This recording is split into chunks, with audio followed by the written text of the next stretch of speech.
요한복음 제9장의 말씀 하면은 나면서부터 맹인된 자가 예수님을 통하여 곤침을 받았다. 우리가 요한복음 9장 이렇게 듣게 되면 그 내용도 그 정도는 익히 알고 있는 익숙한 말씀입니다. 오늘 말씀을 가지고 하나님이 하시는 일, 하나님께서는 쉬지 않고 일하시는데 하나님이 하시는 일, 이런 제목으로 함께 은혜를 나누고자 합니다. 우리도 살아있는 동안은 쉬지 않고 움직이지요. 취미생활을 비롯해서 직장생활, 우리의 전공을 살려서 쉬지 않고 계속하여 우리는 움직이고 일하고 있습니다. 하나님께서 일하시기 때문에 주께서 아버지께서 일하시니 나도 일한다 말씀하신 것처럼 하나님은 분명히 우리가 알 수 있을 정도로 오늘 본문에서도 일하고 계신 것을 보여주고 있습니다. 그 하나님이 하시는 일이 무엇인지를 오늘 깊이 깨닫도록 하겠습니다. 자, 첫째로 들어갑니다. 하나님이 하시는 일은 인간을 사랑하시는 일입니다. 인간 사랑, 하나님이 하시는 일의 첫 번째가 되겠습니다. 예수님이 길을 가실 때에 나을 때부터 맹인된 사람을 보신지라. 오늘 본문 초두에 나오지요. 길을 가다가 나을 때부터, 그러니까 출생할 때부터 맹인으로 태어난, 앞을 보지 못하는 맹인으로 태어난 사람을 보셨다. 예수님이 주목하셨습니다. 주목하신 것 자체가 중요하지요. 무슨 사건이 일어날 징조가 나타나는 거지요. 주목하셨습니다. 바로 여기에 하나님이 하시고자 하는 일이 이제 보여지게 된 것입니다. 제자들이 함께 가면서 주님께 여쭙지요. 랍비여, 저 사람이 맹인이 된 이유는 태어날 때 맹인이 되었는데 본인의 죄로 맹인이 되었을까요? 아니면 부모의 죄 때문에 절이 되었을까요? 하고 묻습니다. 맹인이 들었을 때 얼마나 마음 아픈 일입니까? 맹인이 되어서 서럽고 힘들고 불편하고 구걸하며 사는 자기를 향하여 누구의 죄 때문이냐? 얼마나 마음 아픈 일입니까? 참으로 가슴 아픈 일이 아닐 수 없습니다. 뿐만 아니라 귀로 듣고, 눈으로는 보지 못하지만 귀로 듣고 세상을 살아왔기 때문에 척하면 알아듣는 말씀인데 자기를 향한 말인 걸 분명히 맹인이 알았을 것입니다. 그런데 주님께서 대답하는 말씀을 들어보니까 놀랍습니다. 부모의 죄도 아니고 본인의 죄도 아니다. 하나님께서 하시는 일을 보여주기 위함이다. 주님의 말씀이 이렇게 들렸지요. 맹인이 그 말씀까지 들었을 때 얼마나 그 마음에 궁금했겠습니까? 무슨 일이 일어날 것 같은 그런 느낌을 가졌겠지요. 그래서 맹인에게는 한 가닥 소망이 있는데 설마 두 눈이 뜨게 되리라고는 생각을 못했을 것입니다. 그러나 좌우간 주께서 말씀하셨습니다. 하나님이 하시는 일을 이제 보여지게 됩니다. 이것이 우리가 아는 내용이지요. 그럼 이렇게 주님이 맹인을 보았고 그런 말씀을 해주셨는데 여기서 제가 말씀드린 것은 하나님의 사랑을 여기서 표현으로 해드린 이유가 있습니다. 주님이 이 땅에 오신 목적이 무엇입니까? 인간을 사랑하셔서 죄에서 구속해 주시려고. 사마리아 성 수가 우물가에서 누구를 만났습니까? 한 여인을 만났습니다. 주님이 먼저 가서 앉아 계실 때에 여인이 왔습니다. 시각으로 볼 때는 딱 맞는데 주님이 그곳에 가시는 것은 그 여인과 그 마을 사람들을 사랑하셔서 만나게 된 것입니다. 주님을 만났다는 얘기는 놀라운 축복입니다. 사랑이 아니고야 있을 수가 없습니다. 자, 사람들은 저 사람의 맹인된 연유가 누구의 죄냐? 과거에 어떤 잘못이 있었기에 지금 저렇게 맹인으로 사느냐? 과거의 문제를 가지고 문제를 삼고 따지고 듭니다. 무슨 잘못이냐? 누구의 죄 때문이냐? 왜 저렇게 되었느냐? 이 일은 그 맹인에게 조금 더 위로가 되지 않지요. 맹인을 사랑하는 표현이 아니지요. 사람들의 보통 행위는 그렇습니다. 무슨 비참한 일을 당하고 있다? 그러면은 그 사람을 향하여 사랑으로 감싸기 전에 왜 저렇게 되었을까? 우리가 잘 아는 욥의 경우도 견딜 수 없는 고난과 환난과 그 고통을 당하고 있을 때 친한 친구들이 찾아와서 위로한답시고 함께 마음 아파하면서 하는 말이 우리가 모르는 하나님께 지은 무슨 죄가 있지 않느냐? 그 죄를 자복하지 않고는 네 고통이 해결되지 않을 것 같다. 얼마나 마음 아픈 일입니까? 보통 사람들의 생각이 그렇습니다. 그런데 하나님께서 하시는 일은 지금의 당한 고통, 지금의 환난, 지금의 아픔, 지금의 맹인의 삶을 가지고 과거에 무슨 문제가 있다라고 하지 않고 앞으로의 일로 전개해 나가는 미래지향적인 하나님이 하시는 일을 발견할 수가 있습니다. 무슨 하나님의 하시는 일이 나오겠느냐? 맹인에게 있어서 놀라운 역사가 일어나게 되지요. 그 역사가 무엇입니까? 하나님의 사랑이 뭘로 이어지는지 그 다음에 있는 말씀을 우리가 찾아보는데 하나님의 사랑은 참으로 놀랍습니다. 한 목사님께서 교회에서 찬송 경연대회를 하는데 한 가정에 나와서 찬송을 했습니다. 한 부인 집사님이 찬송을 하다가 틀렸습니다. 그만. 그러니까 함께 찬송을 불렀던 아이들도 민망해 하는데 교인들이 까르르 하고 웃었습니다. 얼마나 실수한 집사님이 부끄럽고 미안했겠습니까? 얼굴이 빨개서 들어갔는데 그 후에 이제 목사님의 가족의 순서가 돼서 아마 목사님들에게 마지막에 하는 경우가 많지요. 목사님의 가족이 나와서 찬송을 부르는데 웬걸 목사님도 틀렸습니다. 그러니까 교인들이 또 까르라고 웃었습니다. 그때 목사님이 아까 실수한 집사님에게 슬쩍 보니까 그 실수한 집사님의 얼굴에 약간 안도의 표정을 짓는 걸 목사님이 보았습니다. 그리고 몇 해가 지났는지 목사님이 소천을 하셨습니다. 소천, 하나님의 부르심을 받았다. 즉 세상을 떠났다는 얘기지요. 목사님의 장례를 치르는데 목사님의 경력을 낭독하는 중에 목사님이 꼼꼼하게 기록한 일기의 한 부분을 낭독했습니다. 근데 그 부분이 그 찬송 경연대회 때 있었던 일을 일기로 써놓은 것을 낭독하게 된 거예요. 그거 보니까 목사님이 뭐라 했는 거니? 오늘은 찬송 경연대회를 하는데 아무개 집사님이 이렇게 실수를 했고 굉장히 무안해 하셨다. 그래서 우리 가족에 나가 찬송 부를 때 나도 고의로 그 부분에서 실수를 했다. 그리고 온 교우들은 까르르 재밌게 웃었는데 내가 그 집사님을 보니까 얼굴에 조금 안도의 빛이 보이더라. 나는 그것으로 집사님에게 조금이라도 위로가 된 것 같아서 마음에 보람을 느꼈다. 이렇게 일기를 써놓은 것을 읽은 거예요. 낭독한 거예요. 이 내용을 들으면서 연세 드신 장로님들이 얼마나 많이 울었는지 모른다. 그런 그 감동된 기사를 제가 읽어보면서 그럴 수 있다. 참 인자하신 목사님이 교우들을 사랑하기 때문에 고의로 실수를 하고 그 실수를 통해서 마음에 위로를 해준다고 하는 얘기는 참 그리스도의 사랑을 실천해주는 귀한 목사님이다 라고 하는 것을 생각하면서 오늘 여러분 앞에 소개합니다. 주님이 그 맹인을 찾아오셔서 주목하셨고 누구의 죄도 아니다. 본인의 죄도 아니고 부모님의 죄도 아니다.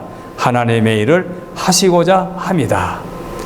이렇게 주님은 그 맹인을 향한 하나님의 사랑을 전달합니다. 이제 두 번째로 넘어갑니다. 하나님이 하시는 일이 무엇이냐? 그 맹인을 치료해 주시는 것입니다. 치료해 주시는 하나님.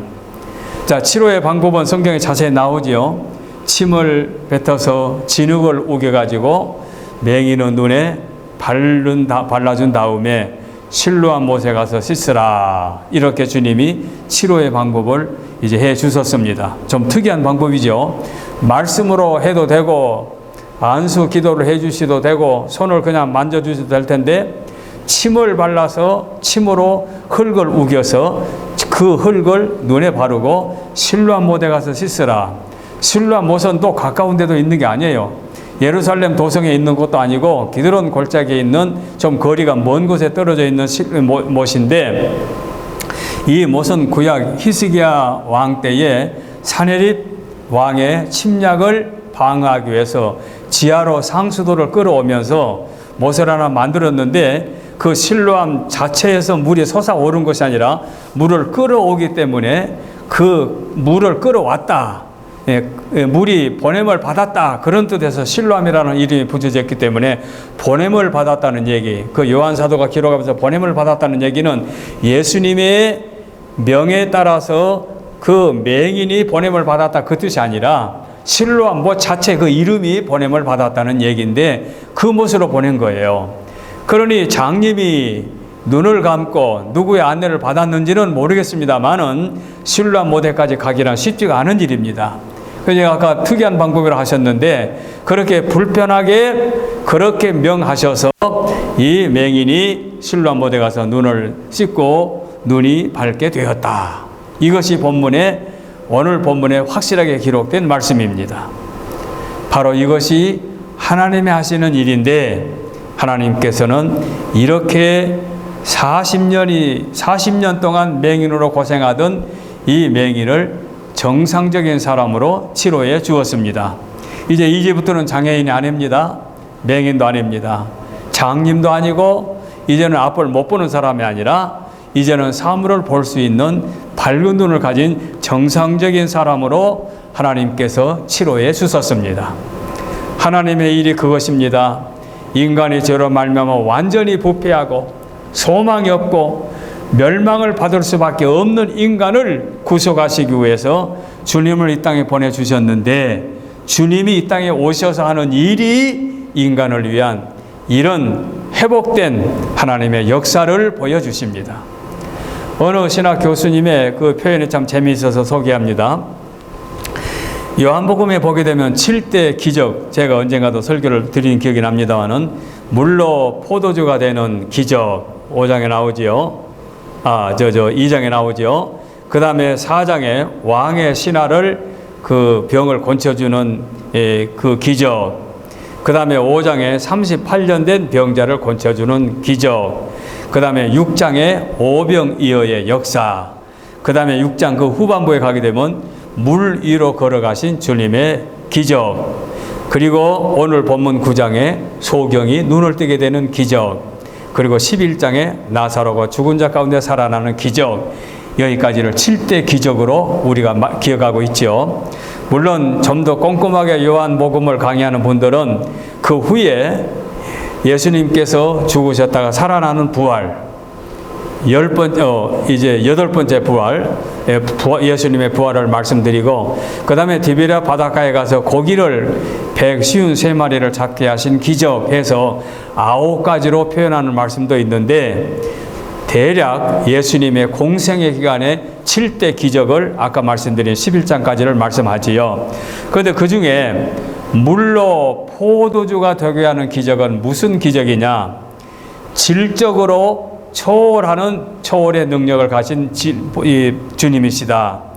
그 다음에 왕의 신하를 건져주시는 것은 가라, 네 아들이 나았다라고 말씀으로 해주셨기 때문에 공간에 초월하신 분이 주님이시다. 그 다음에 38년 동안 병든 사람을 건져주시는 얘기는 시간을 초월하신 주님이다. 그 다음에 오병이어의 역사의 기적은 양의, 아까는 질 말씀드렸죠. 이거는 양적으로 초월하신 주님의 능력이다. 그 다음에 물 위로 걸어가신 이 능력은 자연을 초월하신 주님의 능력이다. 그리고 오늘 본문 소경이 눈을 뜨게 된 것은 운명을 초월하신 주님이시다. 11장에 죽은 자 나사로 살려주신 일은 사망 권세를 이기신 주님이시다. 이렇게 창조주 하나님, 초월하시는 하나님, 그 능력, 사람의 힘으로는 도무지 가능성이 없는 이런 역사를 이루어 주신 주님이 우리의 주님이시다. 그래서 요한 사도는 주님을 이렇게 7대 기적을 정리해서 말씀을 드리면서 요한복음에 수록한 이유는 우주 만물을 창조하신 창조주 하나님께서 세상의 만왕의 왕이시고 만주의 주시고 주님만이 인간을 죄에서 구속해 주시는 구원의 주님이기 때문에 이렇게 7대의 기적을 정리해서 보여주었다 하고 말씀하고 있습니다. 이렇게 참고로 말씀을 드렸습니다마는 예수님이 그 소경 장애인 그 맹인의 눈을 뜨게 하시는 것은 회복시켜 주시는 하나님의 하시는 일을 보여주고 있습니다. 장애인을 볼 때 사람들은 비교해서 우월감을 갖지요. 그래서 차별도 하고 억울하게도 하고 마음 아프게 하지요. 멸시도 하지요. 그래서 멸시받는 쪽에서는 얼마나 상처가 됩니까? 아무것도 아닌 것 같지만 굉장히 상처됩니다. 이것이 인간의 특성입니다. 그런데 하나님께서는 예수님을 통하여 회복시켜 주시고 아픈 상처와 고통을 치료해 주시는 주님이심을 분명히 보여주고 계십니다. 스코틀랜드에서 한 교사가 열심히 주일학교 학생을 가르치고 있는데 수공업자가 손으로 하는 그 수공업자가 아마 의복을 만드는 그런 기술을 갖고 있나 봐요. 교사님을 찾아서 선생님, 아이들을 향해서 열심히 가르치고 계시는데 저도 좀 봉사하고 싶습니다. 고맙습니다. 뭘로 봉사를 하시겠습니까? 제가 하는 일은 수공업인데 제가 어린아이의 옷을 하나 만들어서 어려운 학생에게 옷을 하나 선물하고 싶습니다. 아, 그럼 좋지요. 제가 우리 반에서 가장 어려운 부모님들도 힘들고 어려운 아이를 하나 추천해서 옷을 선물로 입히도록 합시다. 그래서 정성으로 옷을 만들어 가지고 그 아이를 하나를 골라서 이제 교회를 잘 나오지도 않는데 어려운 아이를 찾아서 이제 옷을 선물했습니다. 이 아이가 선물을 받고 좋아서 교회를 몇 주 나왔습니다. 몇 주 나오더니 금방 둬버리는 거예요. 그래 옷값으로 몇 주 나와주는 걸로 끝난 거예요. 그래가 수공업자가 계속 나옵니까? 잘 안 나옵니다. 그래요? 그럼 제가 또 한 번 선물하지요. 그래서 또 한 번 선물을 했어요. 이 아이가 또 한 두어 주 나오더니 또 안 나오는 거예요. 이렇게 몇 번 반복하니까 선생님이 짜증이 나지 않겠습니까? 이 아이는 틀렸구나. 아이는 근성이 아주 잘못됐다. 얘는 믿을 아이가 못되다. 그래서 이제 그 수공업자에게 말씀드려서 이제는 선물하지 맙시다. 이 아이가 옷을 몇 벌 받았는데도 불구하고 교회를 잘 나오지 않습니다. 그러니까 그래요. 한 번만 더 해봅시다. 하는 수공업자가 옷을 하나 정성으로 만들어가지고 이 아이에게 다짐을 했습니다. 내가 이번에 몇 번째 옷을 너에게 선물하는데 옷을 선물한 이유는 옷을 입고 몇 주 나와주는 것으로 끝난 것이 아니라 열심히 교회를 다니면서 예수 그리스도를 나의 구주로 믿도록 강권하고 부탁을 하고 또 부탁을 했습니다. 이 아이가 약속을 했습니다. 이제부터 잘 나오겠다고. 그리고 나서 이 아이는 그것이 마지막인 줄이었는지는 몰라도 열심히 나오면서 아이가 점점 성장했습니다. 성장하면서 이 아이가 회복이 됩니다. 망가진 아이가, 삐뚤어진 아이가, 가난한 아이가, 잘못된 아이가 열심히 교회를 다니면서 믿음으로 성장해서 나중에 이 아이가 목사가 된 다음에 성경을 중국 말로 번역하는 모리스 목사였다고 합니다. 한 사람 목사를 만들 때에 수공업자 한 분과 주일학교 교사님이 한 학생을 향하여 몇 번이고 반복해서 붙잡고 또 가르치고 또 가르치면서 이 아이를 성장시키니까 내중에는 하나님께 귀 쓰임 받는 목사로 성경을 번역하는 그런 귀한 일을 맡았다는 얘기를 보았습니다. 이 소경이 세상 사람이 볼 때는 아무 쓸모없는 저주받은 인생 같습니다. 다른 사람보다도 더 죄가 많은 것 같습니다. 나는 저렇게 비참하게 살지 않는데 저 사람은 무슨 죄가 많아서 저렇게 사는가. 멸시와 전대를 받습니다만은 하나님께서는 그를 불쌍히 여기시고 회복시켜 주니까 이제는 소경도 아니고 장님도 아니고 장애인도 아니고 이제 이 사람은 정상적인 사람이 됐습니다. 하나님의 하시는 일은 그렇습니다.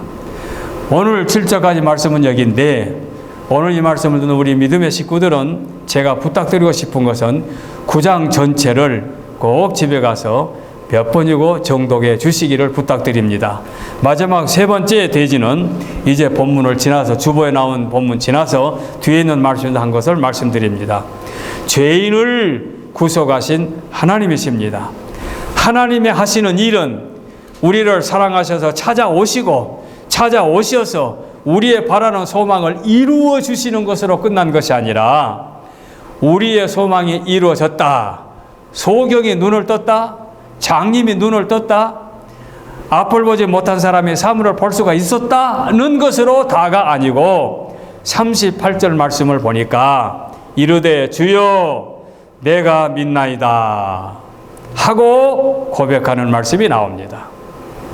무슨 말씀입니까?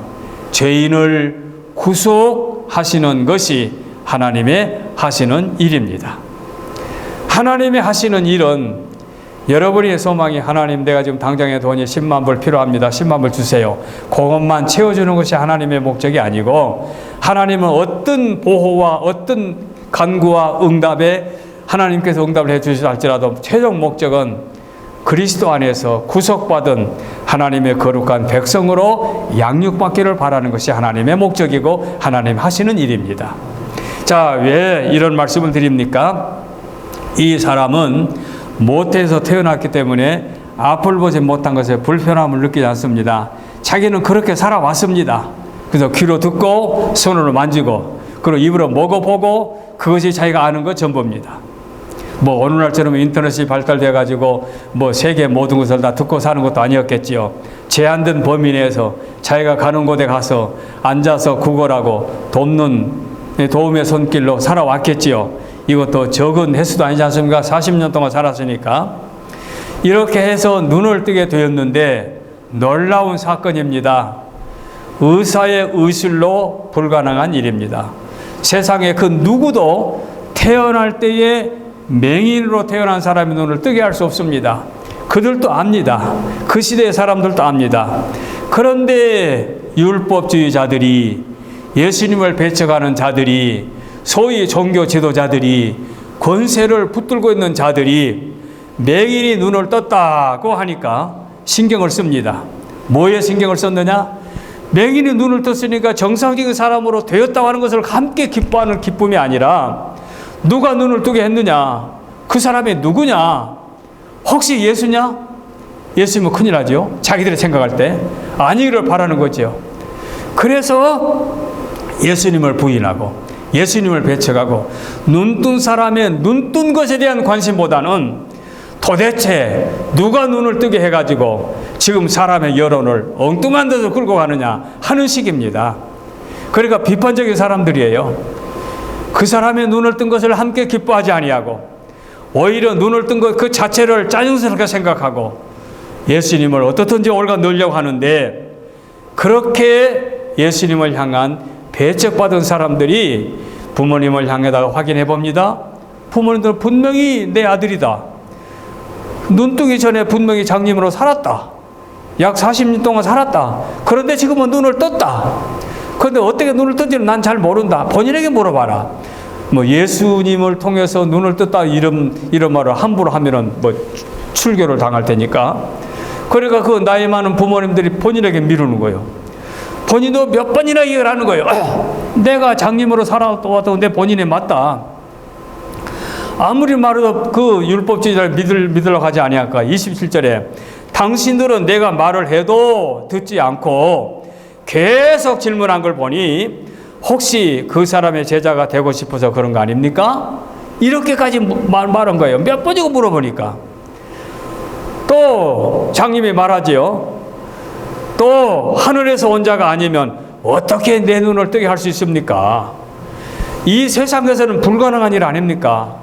어디 가서 내가 분명히 장님으로 살았는데 내가 소경으로 살았는데 그런데 내 눈이 뜨게 되었다고 하는 사실은 사실이고 내가 엊그저께까지 장님이었고 내가 지금 눈을 떴는데 이 사실은 이 세상에서는 누구도 할 수 없는 일 아니냐? 하늘에서 온 사람 아니고는 불가능하지 않느냐? 이렇게 확실하게 맹인이었던 사람은 증언합니다. 결국은 바른 증거라는 그 사람들을 바리새인들이 내쫓았습니다. 말하자면 자기들의 요구대로 대답이 안 나오지요. 그 쫓김받은 이 소경은 쫓김을 받는다 할지라도 자기가 사실대로 말한 거지요. 자기는 소경이었고 맹인이었고 앞을 보지 못한 장애인이었다. 엊그제까지 구걸한 사람이었다. 그런데 예수로 하는 그분을 통해서 내가 권침을 받았다. 이 사실을 분명히 증거했습니다. 쫓김을 받았습니다. 그런데 며칠 후에 예수님을 만난 거예요. 예수님께서 네가 인자를 믿느냐라고 질문하신 거예요. 그러니까 그가 말합니다. 대답하기를 그가 누구십니까? 내가 믿고자 합니다. 그분이 누구십니까? 내가 믿고자 합니다. 그러니까 주님이 말씀하시지요. 네가 그를 보았거니와 지금 너와 말하는 자가 그니라. 주님이 이렇게 말씀하시니까 주여 내가 믿나이다. 어쩌면 눈물겨운 참으로 아름다운 감동적인 내용이 이 본문입니다. 주여 내가 믿나이다. 주님 내가 믿습니다. 하나님께서는 우리 한 사람 인간이 처참하게 죽어가는 것을 불쌍히 여기시고 인간들을 구원하시려고 독생자를 보내셨기 때문에 하나님의 오직 목적은 인간 구원입니다. 사랑하셔서 회복시켜서 구원받게 하시는 것이 하나님의 일입니다. 우리가 보통 요한복음 9장 초두에서 소경이 예수님의 능력으로 권침을 받았다. 예수님은 이런 능력이 있으시다. 여기까지 좋아요. 근데 하나님이 하시는 일은 여기서 다가 아니고 그 9장 후반부에 가서 20절 이후에 있는 말씀을 볼 때에 주여 내가 믿나이다 하고 예수님을 자기 구주로 영접하는 이 소경의 신앙 고백이 하나님의 하시는 일의 목적입니다. 사랑하는 여러분들, 우리가 이 땅에 사는 날 동안 우리 할 일이 무엇입니까? 그저 예수 그럭저럭 잘 믿고 나 잘 되고 내 그저 평안한 삶, 내 자녀들 잘 되고 이것이 우리의 신앙의 목적의 전부입니까? 하나님은 아니올시다. 하나님께서 우리에게 바라는 것은 내가 구원받았으니 구원받은 것 감사하고 그 감사함으로 내 가까운 이웃들을 그리스도에게로 인도하여 그들도 나와 함께 구원받아 영생을 받아 하나님의 복된 권속들이 되기를 바라는 것이 하나님이 바라시는 일이고 하나님의 바라시는 목적입니다. 오늘 이 말씀을 경건하게 받아들이고 살아가는 식구들, 때를 얻든지 못 얻든지 말씀을, 복음을, 복된 소식을 전파해서 여러분의 가장 가까운 이웃들을 그리스도로 인도하는 우리의 사랑받는 믿음의 권속들이 되어 주기를 바라서 오늘은 하나님께서 하시는 일을 이렇게 상고했습니다. 기도하겠습니다.